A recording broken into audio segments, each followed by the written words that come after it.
first, bitch. That was uncut, real. Okay. I don't know. I'm gonna just act like I'm just talking to you. Okay. But, I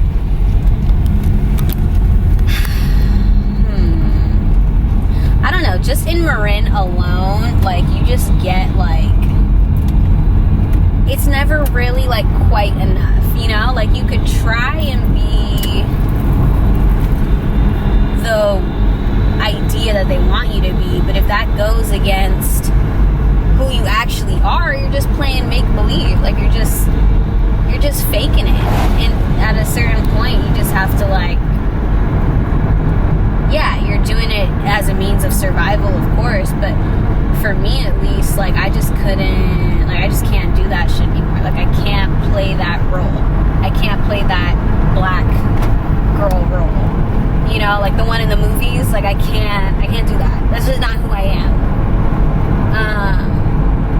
Yeah, but you get these sort of fucking mixed messages, like, oh, we want you to be black, but not unapologetically black, because that's too black. But also, like, be yourself. But when you're yourself, it's like almost like they don't believe you. Because this is who I am. Like, going out, like, to the beach, like, nature, whatever, doing whatever. That's, like, who I am. But if that is seen as, like, a white thing, they think you're faking it. So you fake being that other person that they want you to be. You feel me? You know what I mean? And it's weird. It's just like, I don't, like, I just don't care anymore. And it's like, being a black woman, it's like, it is like almost like I don't know, it's kind of like being low-key blessed and cursed at the same time. Like,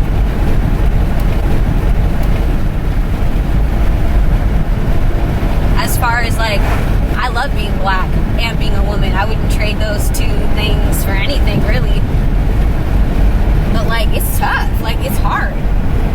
Because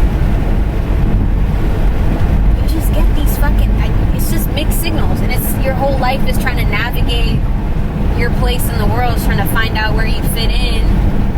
And then once you think you fit in, the microaggressions come into play. The hypersexualization of you, like, comes out.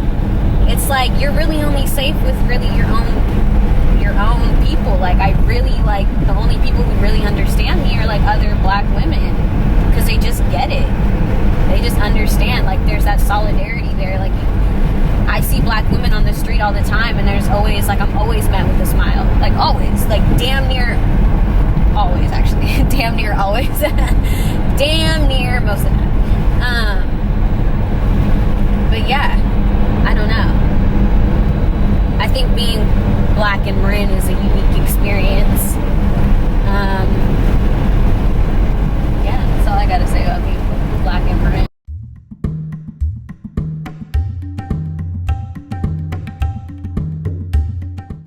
As far as, like, growing up, like, in a Habesha household, it's like, it's interesting because, like, even at school,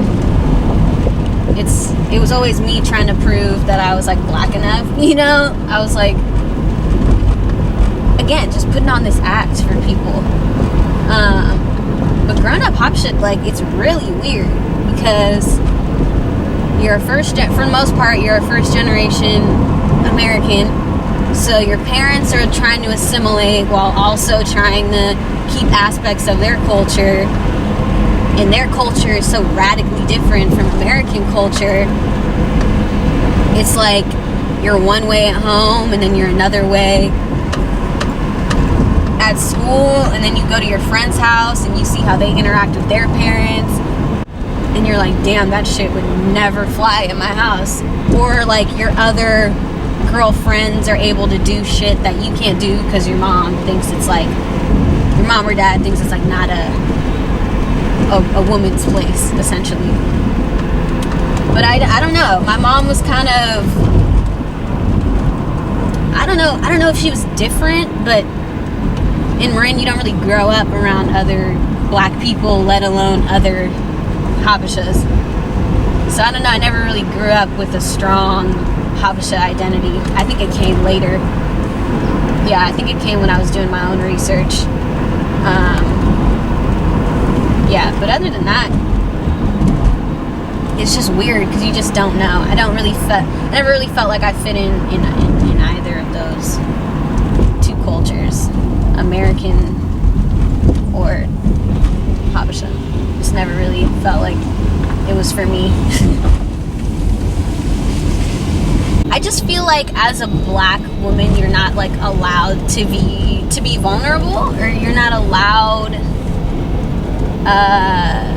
to be emotional, sort of. Like, really the only emotion that people allow you to be, or that they assume that you're just angry, and that's the only emotion. They think you're one-dimensional. And like, I learned though, and realized through like my own like experience with, like, as corny as it sounds, like my own experience like with heartbreak is like, we're so multi-dimensional. Like, it's so weird. Like, I had to humanize myself, you know? Like, I couldn't, like, I wasn't getting that anywhere else. Like, I wasn't getting that because there's no representation. There's no multi-dimensional, like, black female characters. I mean, there are now, but growing up, there really wasn't. I mean, it was like Medea, Diary of a Mad Black Woman. Like, that was pretty much, like, shit like that is really all you saw. But I learned through heartbreak and, like, talking to my other, like, girlfriends who dealt with shit that we're so much more. Like, we're so,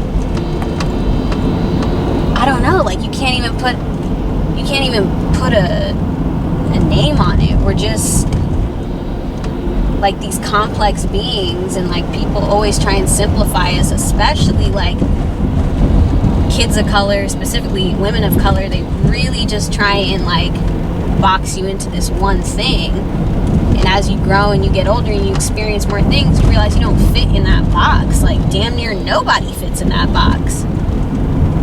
But yeah, I mean, like, just going through it, like, 2016 was just like the worst year ever. I don't know if it was collective, like everyone just had the worst year.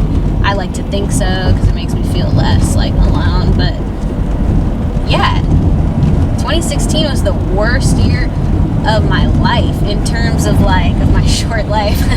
But in terms of like heartbreak and just like what is going on in the fucking world, like, I really just wanted to, like, I had like a longing to feel like somebody understood it. And I don't know, like, I just feel like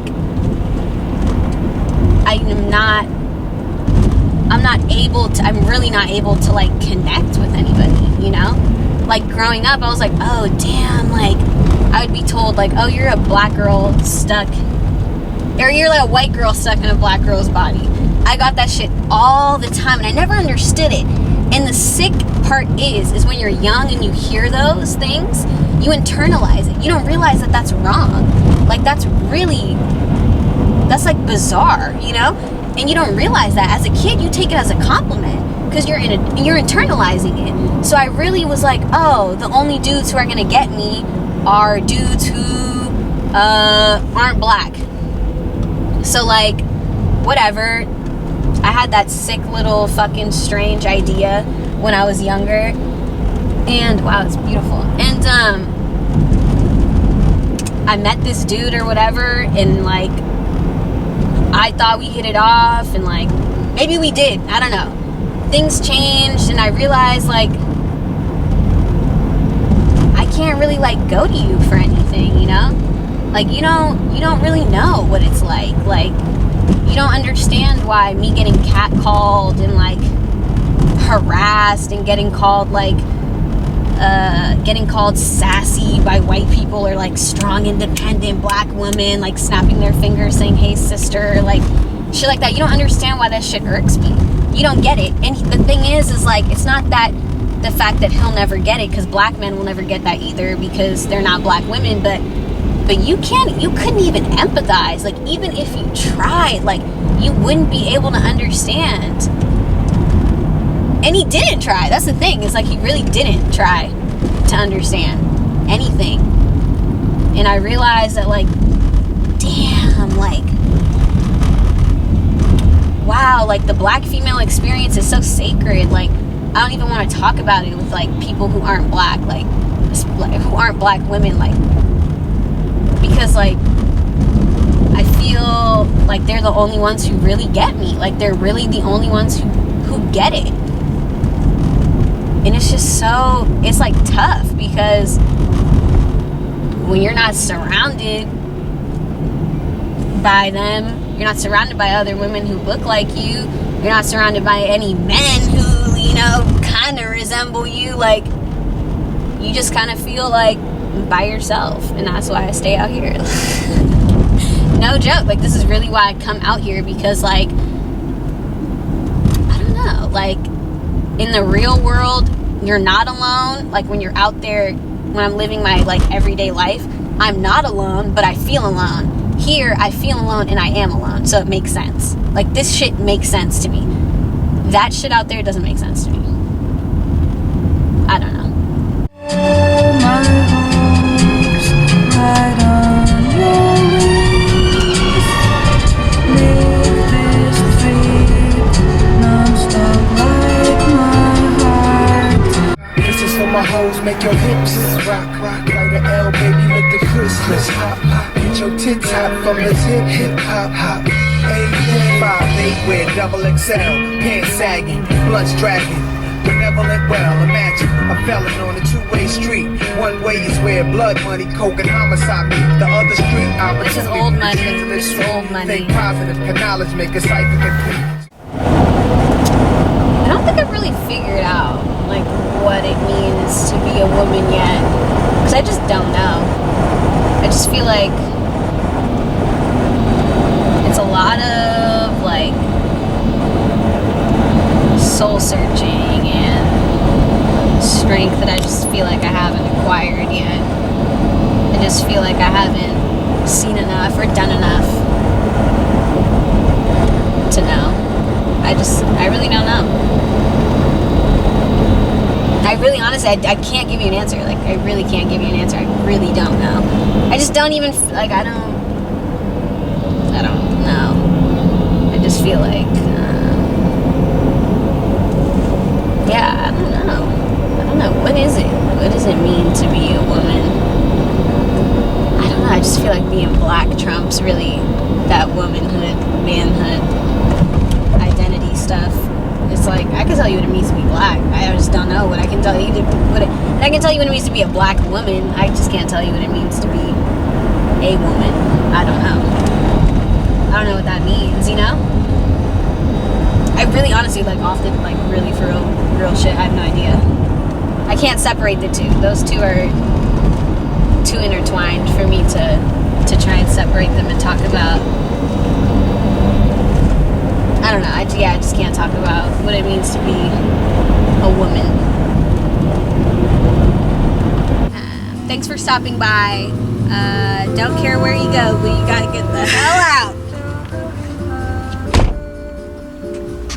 Hey, mic check 1 2 1 2. Cut, baby. Okay.